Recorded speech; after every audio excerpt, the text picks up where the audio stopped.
Le début de la saison de recyclage pour les anciens arbitres et la formation pour les nouveaux a été officiellement lancé dans la ville d'Issiro, chef-lieu de la province du Haut-Touélé. Monsieur John Monganga, président de l'attente, a lancé un appel vibrant à la jeunesse de la province du Haut-Touélé, les encourageant à venir en masse participer à cette initiative sans condition préalable.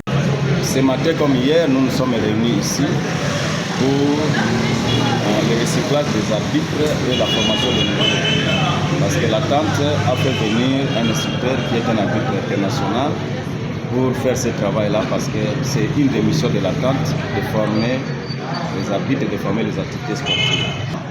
Je trouve que la formation se passe bien, le recyclage se passe très bien, parce que vos parents, moi, en tant que de l'attente, je suis un parent, et vos parents est celui qui envoie ses enfants aux études, et il envoie ses enfants à l'école, c'est pour apprendre, c'est pour devenir bon et préparer son avenir. Et c'est ce que j'ai fait.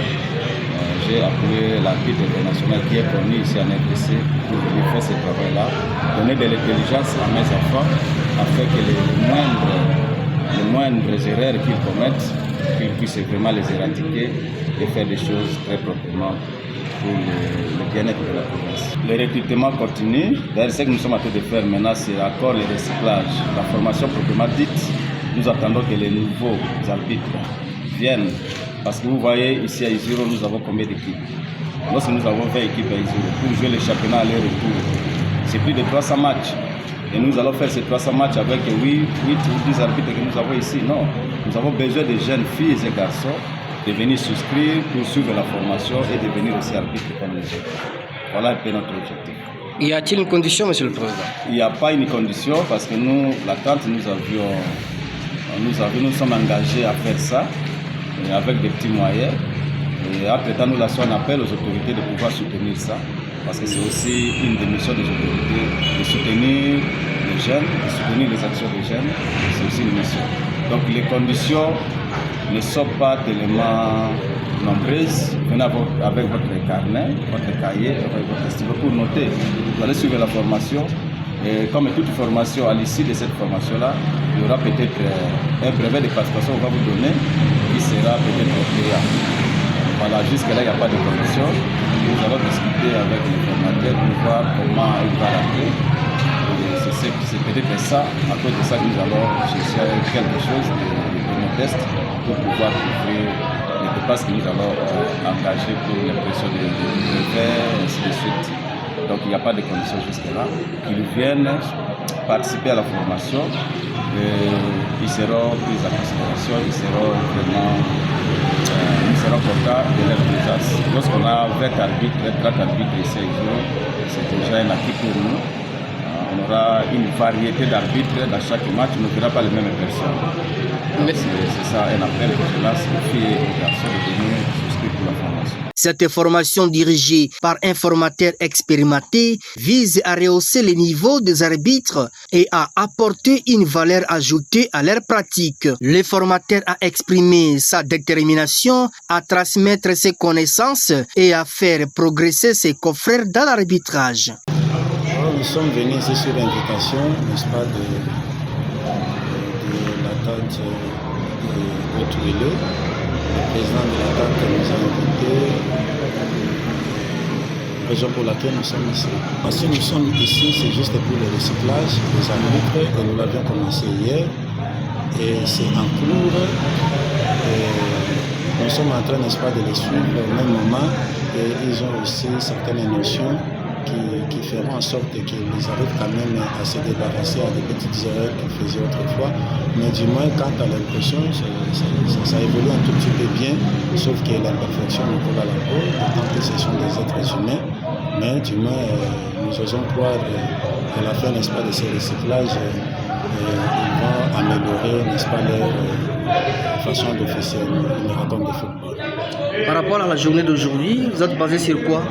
Aujourd'hui, nous sommes basés beaucoup plus sur la technique d'arbitrage parce que le tournoi est en cours et c'est ce que nous sommes en train, n'est-ce pas, d'en parler à long et à large pour qu'il y ait moins de fautes, n'est-ce pas, et sur le terrain pour que le souci primordial, n'est-ce pas, de l'organisateur et que celui qui sortira, n'est-ce pas, vainqueur de ce tournoi puisse le mériter bien avec un arbitrage impartial. Et comment était l'auditoire? Bon, l'auditoire laissez-moi vous dire la vérité, l'auditoire est un tout petit peu moins vibrant, c'était dans le sens, apparemment c'est comme si les gens pensent que le recyclage concerne uniquement seulement les arbitres. Non, ça concerne et vous aussi les journalistes sportifs. Et vous devez savoir, vous êtes censé plutôt, n'est-ce pas, de maîtriser les 17 lois du jeu.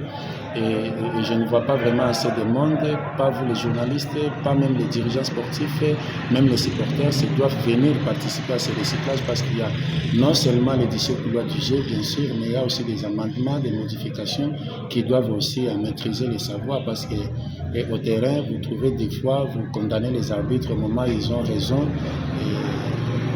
Du fait que vous n'êtes pas à la page, ce recyclage ne les concerne pas uniquement, vous aussi et tout le monde, n'est-ce pas, qui vit ici à ici. Sinon, les gens perdent. Monsieur Joël Moutilengue, président des arbitres dans la province du Haut-Uélé, a salué les efforts de l'attente et a félicité les formateurs pour son engagement et la qualité de son enseignement. Il a souligné l'importance de cette formation pour le développement du sport dans la province du Haut-Uélé et pour la professionnalisation de l'arbitrage. Oui, nous sommes très heureux par rapport aux différentes démarches que le président de l'attente est en train de faire pour l'honneur de la province du Haut-Uélé. Ce que nous sommes en train de faire ici, ce n'est qu'un recyclage, donc remise des niveaux pour les anciens et c'est aussi un avantage pour certaines personnes qui veulent intégrer le corps arbitral parce que nous avons aussi quelques stagiaires avec nous. Et aussi sont en train de participer à cette assise avec nous, les anciens, et c'est un honneur aussi pour nous. Voilà, comment vous avez trouvé les formateurs? Oui, c'est un international et j'ai aussi cette chance-là de travailler une fois avec lui, à Kisangani, et il est vraiment assez en city par rapport à ce qu'il est en train de faire. C'est un expert, il a cette expérience-là, même sa façon de nous transmettre ses connaissances, elles sont un peu extraordinaires et aucune autre personne nous ont transmis ces connaissances-là. Alors jusque-là, est-ce que vous avez déjà bénéficié de quelque chose de nouveau? Oui, plusieurs choses. Il y a certaines tactiques qui venaient à peine de nous montrer. Même hier, nous étions avec lui et il nous a dévoilé quelques secrets d'arbitrage et nous sommes en train de pratiquer comme il y a aussi un tournoi qui se joue ici dans la ville de Siro. Nous sommes tellement fiers d'avoir encore plus d'expérience grâce à lui. Et tant que président, avez-vous un message à lancer aux nouveaux aspirants? Oui, j'ai un message. Bon, ce n'est pas pour la première fois. Nous sommes en train d'insister toujours qu'il y ait assez de gens parce que officier un match de football 3-4 fois dans une semaine, c'est aussi une charge pour nous. C'est pour cela que nous allons demander à la population et aux jeunes qui veulent intégrer le corps arbitrage de venir massivement parce que vous allez constater avec moi ce qui s'est passé auparavant ne s'y infecte pas et nous sommes là avec vous. Nous demanderons à certaines personnes de venir parce que nous sommes là afin d'accueillir tout le monde pourvu que nous puissions gonfler au moins l'effectif. De plus, une stagiaire a également lancé un appel à ses consoeurs pour qu'elles viennent nombreuses suivre cette formation. Elle a insisté sur l'importance de la participation des femmes dans les domaines de l'arbitrage et a encouragé toutes les jeunes filles intéressées à saisir cette opportunité. Parfois, selon la réalité de nos milieux ici, on a constaté que la majorité des filles ne veulent plus être s'enregistrer pour qu'un jour doit devenir un arbitre. Mais dans d'autres provinces, on voit aussi des filles traiter de diriger les matchs, des garçons et aussi des équipes féminines. Bon, mais chez nous, on ne sait pas pourquoi les filles n'ont pas l'habitude d'adopter aussi le comportement de d'autres. Signalons que cette initiative promet d'apporter un souffle nouveau à l'arbitrage dans la province du Haut-Uélé et de contribuer au développement sportif local. Les inscriptions sont ouvertes et tout le monde est invité à rejoindre cette aventure enrichissante.